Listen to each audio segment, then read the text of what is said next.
Chapter 2. In fact, Bea did want to play soccer on election day. Her town's own ballot had a millage proposal to update the public park, and funding for a soccer field was included. Bea was hoping that soccer would be added as a varsity sport if the field was approved. Her mom and I had always said, try anything once. Give it a fair shot before you decide how you feel about it. With that advice, she had tried soccer when she was 4, and she loved it. It wasn't a common sport in the Northwoods, but her community was receptive to her family's proposal for a new public space. The anti-taxers, of course, would vote no on anything that didn't personally benefit them. I'm pretty sure, though, that they'd be first in line for Medicare for all who want it, just like they were first in line for the Feeding America truck. The rest of the community, though, attended the sports games for all students in all grades. They supported the community center, and they gave to the church's youth group fundraiser. Bea felt confident that they would vote to support the kids one more time. She walked with her best friend Joy until they got to Joy's bus. Football tomorrow or else, Biggs said as he shouldered past the girls. It must be so pleasant to ride the bus with the Reds, Bea teased. Girl, it sucks. At least they get off quick, Joy chuckled. Let me know what they say on the bus. Call me later. Love you. At the crossing guard, Bea caught up to Nicole. Nicole was something of a role model for Bea. She was a cheerleader through and through. The American Patriots always had the best cheerleaders.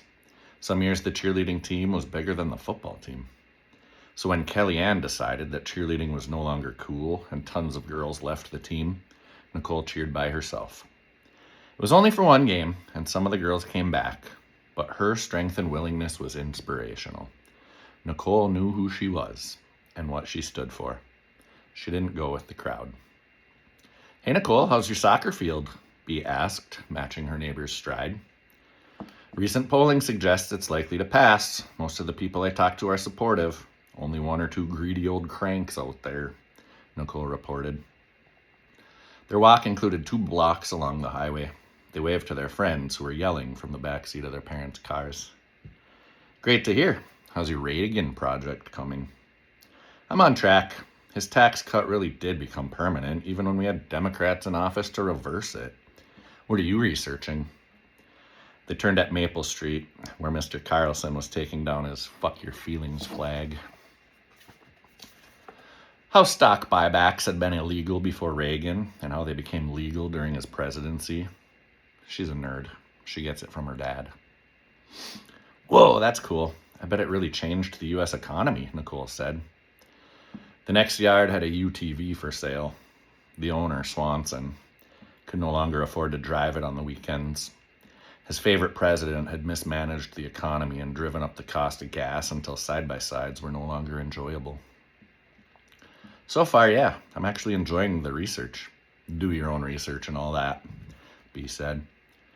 I had told her about the times of COVID when armchair scientists suggested that we take horse medicine.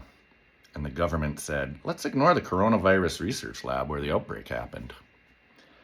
Reputable sources. Fact versus opinion. Don't believe your eyes. It was their final commandment. Hashtag Orwell, Animal Farm. Some are more equal than others. Hashtag Johnny. The girls were getting a little too boy crazy for my tastes. Bea's mom crushes on rock stars, and I guess it's rubbing off. Did you hear that Oliver's is called the other TV character we elected? I've got to hand it to Oliver. He's brilliant. Not much for the Northwoods, though. He freaks out every time it snows, from what I've heard. No, that's freaking awesome. OMG, done talking about history.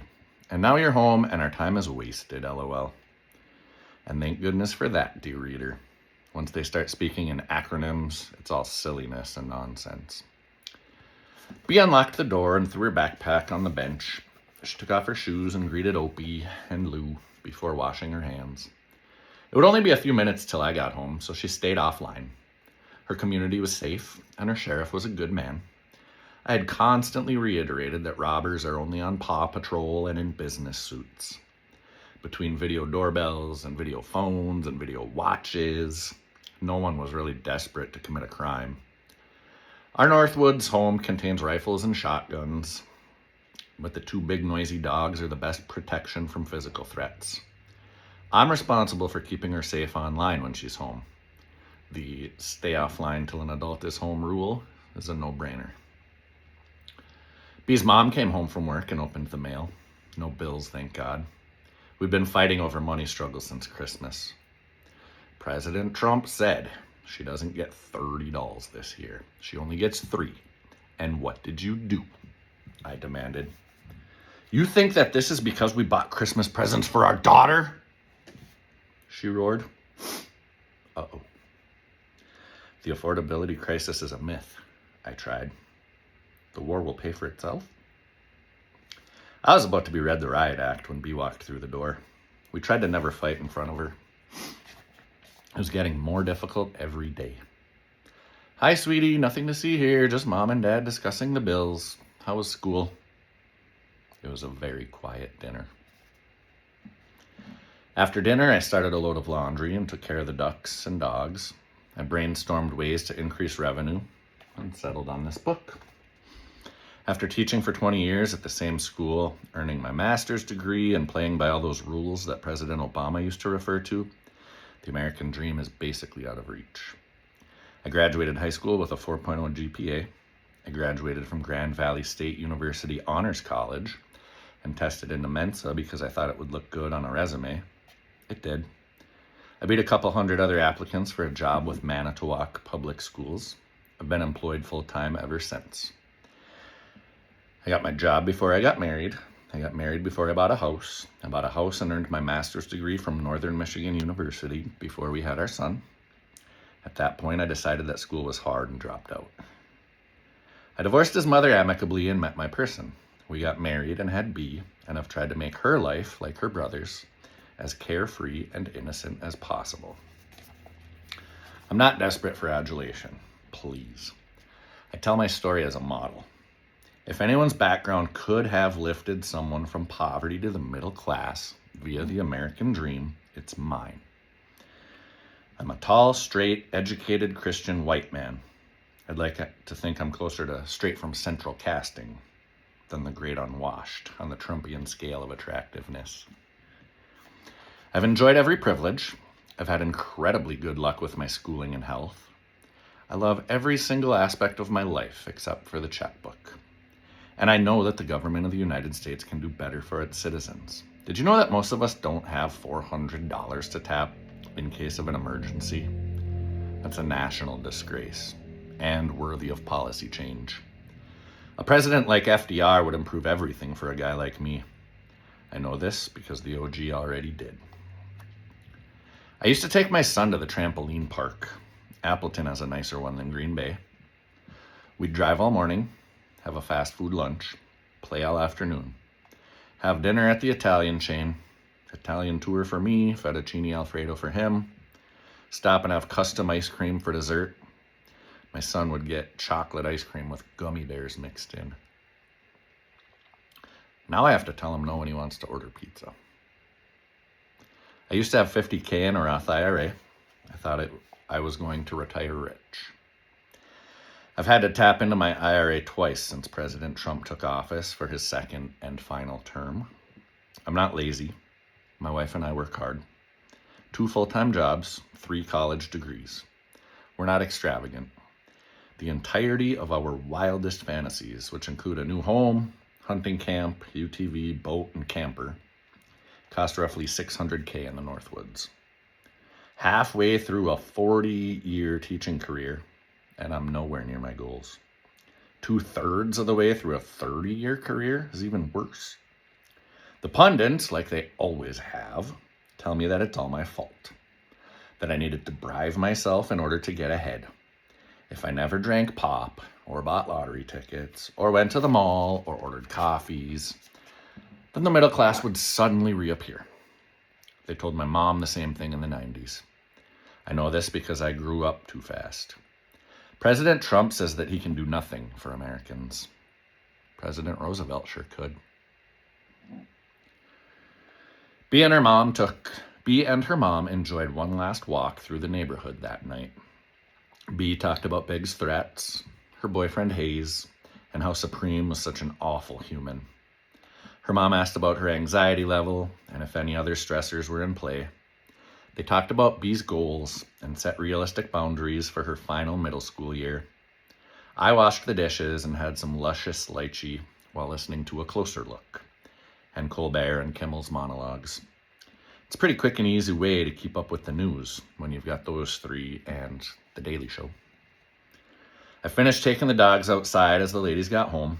I sprayed some cologne and hugged and kissed my wife. I apologized for being a jackass and told her that I trusted that everything would be okay in the end. She told me that I didn't smell of THC and that she knew that already. The whole family clambered onto the couch to watch wrestling. At least that's what was on the fourth screen. Bee's mom scrolled through narrated tales of family disasters. Bee snapped selfies to her aunts. I know this because I was in the background of every one. Bee's aunts replied with praise, reminding her that she's beautiful and smart and strong. She texted with Joy, Nicole, and Alexandria about the gym class vote. Joy reported that Big had pressured Raphael into a vote for football. Alexandria knew that Feder was going to vote for football simply because he felt like it. Bee said that Hayes was going to do the same thing. She knew that she was not allowed to bully Hayes into voting for soccer. A person's vote is independent and private. In the best case scenario, they vote for what makes the most sense in their situation after having watched or read about all of the candidates, or they take a guess, or they vote to punch down. I was not done keeping track of politicians and elected public servants. The Last Word, iHips Pod, and the Joy Reid Show all found their way into my ears. I've been following politics since I was 16. I find it fascinating and disgusting and disappointing, but I do not find it useless. My pastor warns me of the risk of becoming addicted to what he calls political porn. I understand that we've elected a bunch of TV characters these days, but I've also got to know who stands for something. Senator Paul has a philosophy that I disagree with, but his unwavering support for it is honorable and far too rare. He will not vote for legislation that directly counters his priority, no matter how much heat he gets from his own party. Did you already know that? If so, then you're enjoying this book on a whole other level. If not, then I taught you something, and this book is a success. Senator Sanders has not changed his message since he began his political career. He could have sold out 1 million times by now. The man has maintained his dignity for an entire political career. That's rare. Katie Porter seems to really understand people like me. Congressman Ro Khanna does too. Governor Walz is a whole lot like me. I'm a whole lot like him. Graham Plattner is speaking my language. We need to make serious progress in this country. He'd help do it. And I'm thoroughly impressed by Abdul El-Sayed's promise to never take money from special interests, a promise he made and kept in his unsuccessful bid for governor. We need elected officials. We get politicians.